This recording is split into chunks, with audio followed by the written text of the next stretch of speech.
بسم الله الرحمن الرحیم. الحمد لله والصلاة والسلام على رسول الله و علی آله و اصحابه و من والاه. اما بعد، در صحیح بخاری و مسلم از حدیث ابو هریره رضی الله عنه روایت است که جناب رسول الله صلی الله علیه و سلم از الله تعالی روایت کرد. یعنی این حدیث قدسی است. در این حدیث الله سبحانه و تعالی گفت: انا عند ظن عبدی بی وأنا معه إذا ذكرني، فإن ذكرني في نفسه ذكرته في نفسي، وإن ذكرني في ملأ ذكرته في ملأ خير منهم. الحديث.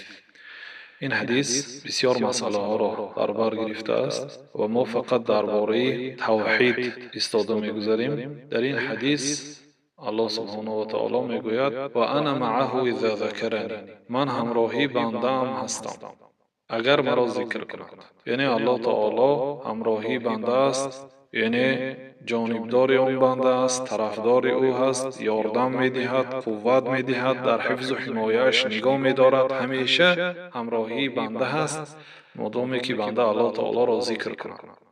در دوامش الله تعالی که فإن ذکرنی فی نفسه ذکرته فی نفسی، اگر مرا در تنهایی ذکر کند من هم او را در تنهایی ذکر میکنم.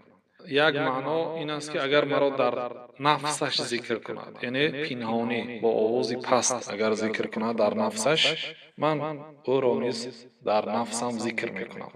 و این ذکرنی فی ملئی، اگر مرا در نزد جماعت ذکر کند، من او را در نزد جماعت ذکر میکنم که از جماعت او دیده بهتر است. یعنی شارح های حدیث میگویند که مقصود از جماعتی که از جماعت این بنده بهتر است فرشتگان است. الله تعالی اون بنده ای که الله تعالی را در نزد مردم ذکر میکند، او را در نزد فرشته ها ذکر میکند.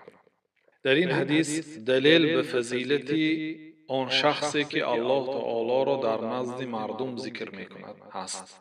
در نزد مردم ذکر کردن به دو معنا. یک معنا این است که یک شخص در نزد مردم الله تعالی را ذکر میکند، مردم میفهمند، میشنوند که این بنده ذکر کرده است. مانند شخصی که قرائت قرآن میکند، مثلا قرائت قرآن هم ذکر است، یا الله اکبر میگوید یا استغفر الله میگوید، یا خیلی که حاجی ها با آواز بلند لبیک میگویند، این هم ذکر است و این در نزد جماعت است. یعنی الله تعالی رو در نزد جماعت که ذکر کرد، الله تعالی نیز او را در نزد جماعت ذکر میکند. لیکن کسی درباره الله تعالی سخنرانی کند، درباره افعالش، درباره خلقش، درباره نامهایش و صفاتهایش و قدرتش و بزرگیش و جلالش و جمالش، درباره الله تعالی با مردم ذکر الله کند، یاد الله کند، درباره الله تعالی گپ زند، الله سبحانه و تعالی نیز درباره او سخن میکند، ذکر میکند، که واقعا این دلالت به فضیلت تعلیم دادن علم توحید میکند. کسی که درباره الله تعالی گپ میزند، الله تعالی را ذکر میکند در بین جماعت، الله سبحانه و تعالی این بنده را در نزد جماعت ذکر میکند. در حقیقت در سوره بقره هم الله سبحانه و تعالی فرموده است: فذکرونی اذکرکم، شما مرا ذکر کنید من نیز شما را ذکر میکنم. این از باب جزا از جنس عمل است، مکافات از جنس عمل است. وقتی که الله تعالی را در تنهایی ذکر میکنی، الله تعالی تو را در تنهایی ذکر میکند. در نزد جماعت ذکر میکنی، الله تعالی در نزد جماعت ذکر میکند که از جماعت تو اولاتر و بهتر هستند، چون که فرشته ها لا یعصون الله ما امرهم و یفعلون ما یؤمرون در سوره تحریم. خدا میگوید فرشته ها الله تعالی را گناهکاری نمیکنند و هر امری که پروردگار برای آنها فرمان داد آن را اجرا میکنند. خلاصه این دلالت به فضیلت توحید میکند. حتی ذکر عبدی که بنده در تنهایی ذکر میکند، این هم توحید است، چون توحید الوهیت است، توحید عبادت است.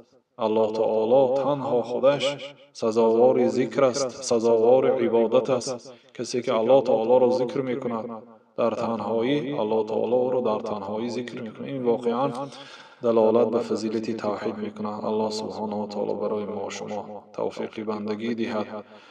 در این دنیا مسلمان حقیقی، مسلمان واقعی، موحد زندگی کردن را نصیب روزی گرداند. از این دنیا با توحید خالص مسلمان واقعی وفات کردن نصیب روزی گرداند. صلی الله و سلم علی نبینا محمد.